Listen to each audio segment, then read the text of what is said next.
Chapter 1. A Hidden Treasure. Lily loved exploring her grandmother's old house, a place filled with history and forgotten memories.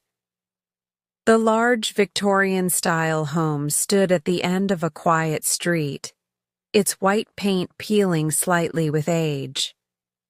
Inside, the scent of aged paper and lavender filled the air, a mixture of past and present. The wooden floors creaked under her every step, and sunlight filtered through lace curtains, casting golden patterns on the antique furniture. One afternoon, as she wandered up to the attic, dust danced in the air, catching the light from the small round window. Wooden chests, old trunks, and forgotten suitcases sat untouched for decades. She ran her fingers across an ornate wooden chest, its brass lock slightly rusted. With a soft click, it opened, revealing stacks of delicate handkerchiefs, an old music box, and at the very bottom, a small yellowed envelope. The paper felt fragile in her hands, as if it might crumble with time. Its edges were curled, and faint ink stains dotted the corners. The handwriting on the front was elegant but slightly faded. To my dearest love, if you find this letter, know that my heart has always belonged to you. Lily's heart raced. Who wrote this? Was it meant for her grandmother? That evening, she sat in the dimly lit living room, staring at the letter. The warm glow of the fireplace flickered against the old wallpaper. Her mother noticed her thoughtful expression and sat beside her. "What's that, sweetheart?" "Her," Mother asked, her voice gentle. Lily hesitated. "A love letter. I think Grandma wrote it, or maybe someone wrote it to her." Her mother sighed, her fingers brushing the edge of the paper. "Love letters always have a story. I once wrote one too a long time ago." Lily looked up, intrigued. "Really? To who?" Her mother smiled sadly. "A boy I loved when I was your age. But we were young, and life took us in different directions." Lily thought about the letter again. Maybe love stories weren't just in books. They were in her own family's history. Chapter 2. The Mystery Begins.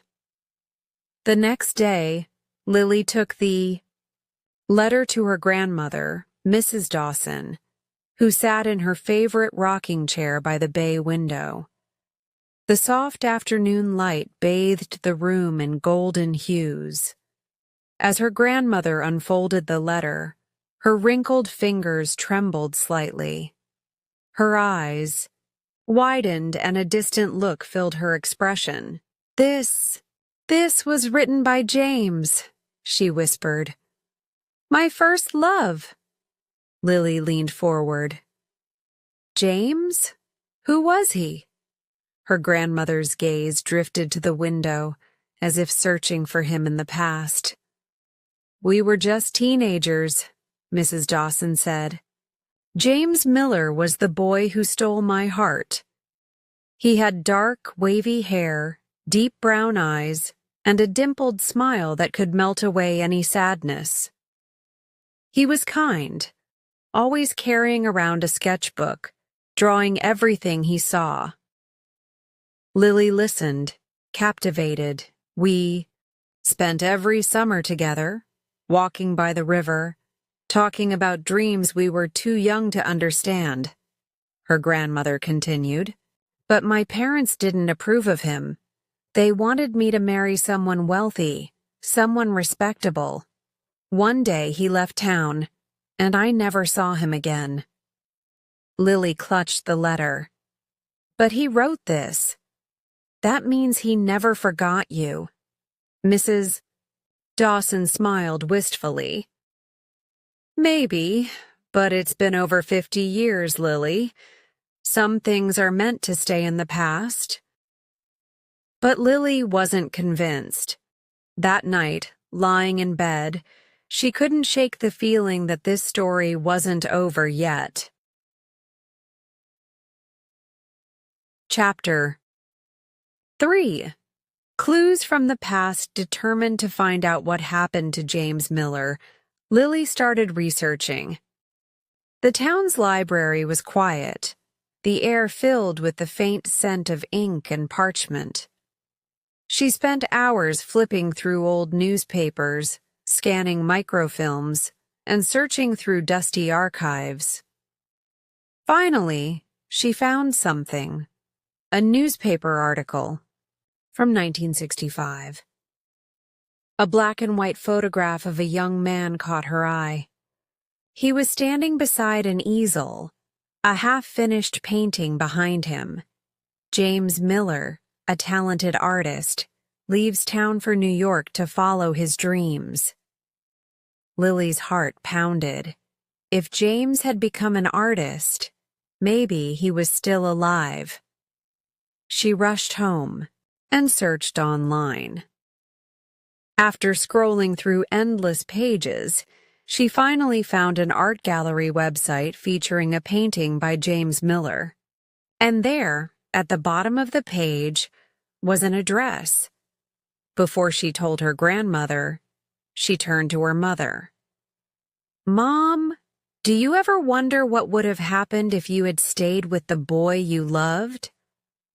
Her mother smiled, a hint of nostalgia in her eyes. "I used to, but then I met your father, and I realized that sometimes lost love leads us to the right love." Lily nodded, but deep down, she felt that her grandmother's story still had one last chapter waiting to be written. Chapter 4. A Journey to the Past. A week later, Lily and her grandmother traveled to New York.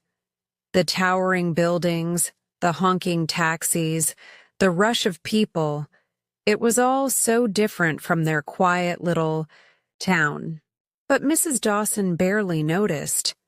The gallery was small but elegant, the scent of fresh paint and old canvases filling the air. On the walls, paintings of landscapes and portraits told silent stories. In the far corner, an old man with silver hair and thoughtful brown eyes stood at an easel, brush in hand. Lily's heart pounded. She stepped forward and softly said, "Mr. Miller?" The man turned, and when he saw Mrs. Dawson, his brush slipped from his fingers, clattering onto the floor. Chapter. "I love never fades, Eleanor?" James whispered, stepping closer.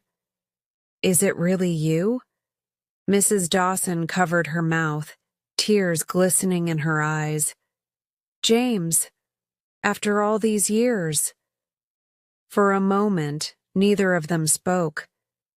Then James reached into his pocket and pulled out a small, worn photograph. The edges were torn, the colors faded, but the image was clear. It was a picture of a young Eleanor, smiling at the camera. "I kept this all these years," James said softly. "I never forgot you."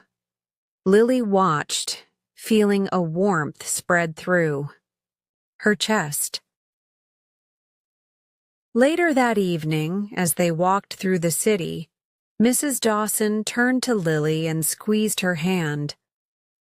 "Love is a strange thing," she said.